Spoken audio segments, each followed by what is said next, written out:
Jacobites flinching under the disciplined volleys of Lambton's regiment upon the walls, returning fire as best they can. But this is a losing strategy, to stand in the open with no cover and attempt to exchange shots with disciplined government troops well protected by the thick, 6-foot thick ramparts of Carlisle Castle. So the Prince won't be continuing this for long, because no doubt casualties will begin to emerge in his ranks. He's sending a party of stout fellows, bold fellows, I would say. It looks as if yes, the covering fire been given, but the ladders, the siege ladders that we saw earlier on, down into the moat goes the first of them, and the assault parties, with a great cheer of encouragement from their fellows and covering fire, and a great cheer of encouragement from yourselves.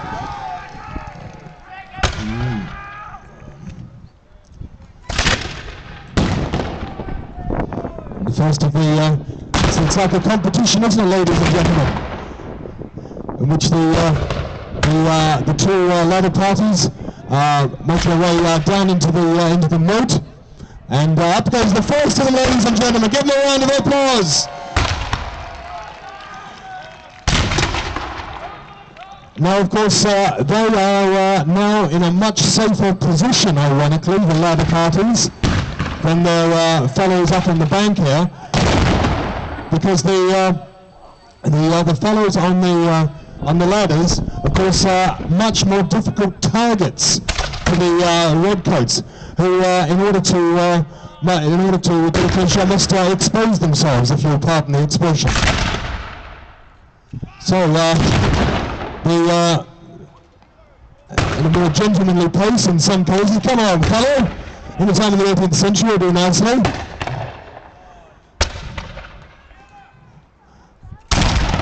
So now those are very, very tall walls, ladies and gentlemen.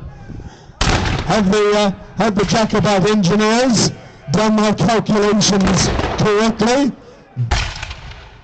Certainly looks as if they're getting close enough.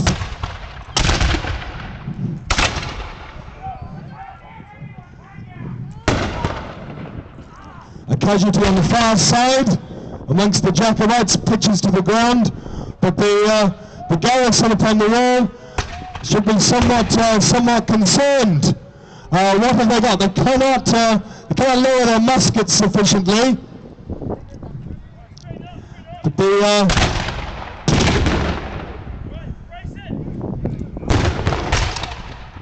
the first of the Jacobites attempting to make his way up the wall, ladies and gentlemen. Dirty great rocks dropped upon their heads. The fellow taken out. How astonishingly it bounced off his stout frame. And it appears that the Redcoats upon the walls are placing their rocks too far to the side. Oh, there goes some more fellows.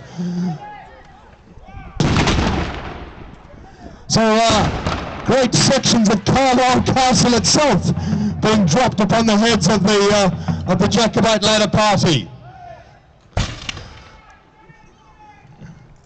So that's the first of the assaults upon the ladders.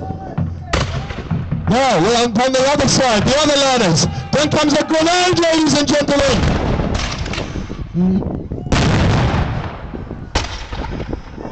I think that was a damn good shot, don't you, with that grenade? Give him a round of applause. The grenadier, with his mitre cap upon his head, lies in wait as the Jacobites, somewhat less enthusiastically this time, return to the ladder and make their way up. The drummers beat a farrago, and down comes another grenade. Casualties being taken amongst the Jacobites. One more time they return to the fray. He's a brave man, ladies and gentlemen. Brave man indeed. And yet again, up at ladder, and down comes another grenade.